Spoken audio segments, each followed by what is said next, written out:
Hi, my name is Lindsay Broadway, and this is Physics 2212, Experiment 2, the magnetic field of a bar magnet. The purpose of this lab is to to find the magnetic field from a bar magnet, to understand the relationship between the magnetic field and distance, and see how the Earth's magnetic field plays into other magnetic fields.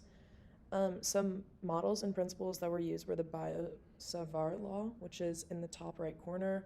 You can see that the magnetic field is equal to mu naught over 4 pi times 1 over r to the third times 3 times mu times r hat, all of that times r hat minus mu.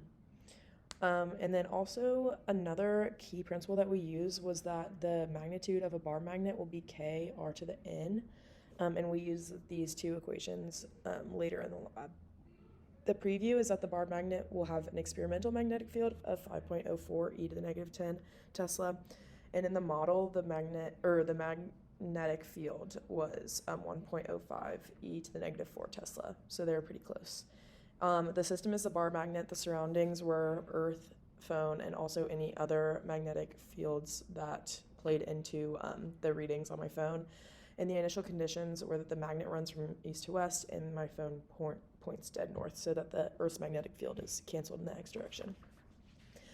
So for the physical experiment, we found a place where the magnetic field was around 48.6 mu Tesla in Atlanta, Georgia. So as you can see, I got to 49 in the top picture, and then I calculated distances between the bar magnet and the phone at 20 mu Tesla, 70 mu Tesla, 120, 170, and 220. You can see that in the table on the right, upper right. And then that spreadsheet made a graph where the slope of the line was negative 2.1013, and I used that as n. And then the y-intercept was at negative 12.952, which then I said e to the negative 12.952 to get that k is equal to 2.371 e to the negative 6. So then I calculated the magnetic dipole moment by setting the two equations on the right for the magnitude of the bar magnet. K Rn is equal to mu naught over 4 pi times 2 mu over r to the third, and then I solved for mu there, and then I plugged in the k and n values that I found through the experiment to get the magnetic dipole moment, which is 11.857, and I use that in my model also. So statements that apply are when the magnetometer is far away from the magnet, it measures near zero in the x direction, and also as the magnometer moves closer to the magnet, the x component increases.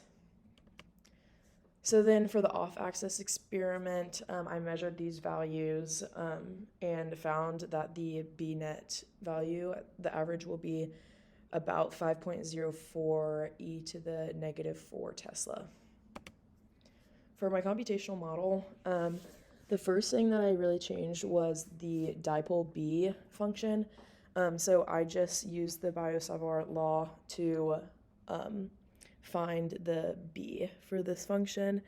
And then I made the observation axes, so 1, 2, and then the axes for the perpendicular axes. And then I also created the arrows, so the top two are the orange ones, which are the ones that are on axis for the magnetic field, and then the 4 at the bottom are the ones that are perpendicular, and those are cyan. So you can see in the top right the 2 orange and then 4 cyan arrows, so you can see the on-axis ones are pointing in the positive x direction, and the perpendicular ones are pointing to the left. And you can also see the net magnetic field here down at the bottom. At distance d is 3.3 e to the negative 5, 9.9 e to the negative 5. And then you can get the magnitude of that to be 1.04685 e to the negative 4. And then, as I said earlier, the magnitude of B net according to the experiment was 5.04 e to the negative 4. So they were close, but not exact. Some possible sources of error could be inaccurate measuring outside magnetic fields. My phone was off exactly from north, and I could have been incorrect in finding the exact placement of the magnometer chip in my phone. So in conclusion, what would happen if you didn't point your phone directly north? The BX direction would be off because of that Earth's magnetic field playing into it, because when the phone points north, BX is 0. And then the second what if question is if you kind of did the same experiment but had two magnets. I said that the magnetic dipole moment would be stronger, which in turn makes the magnetic field larger. So yeah, that wraps up lab 2. Thank you.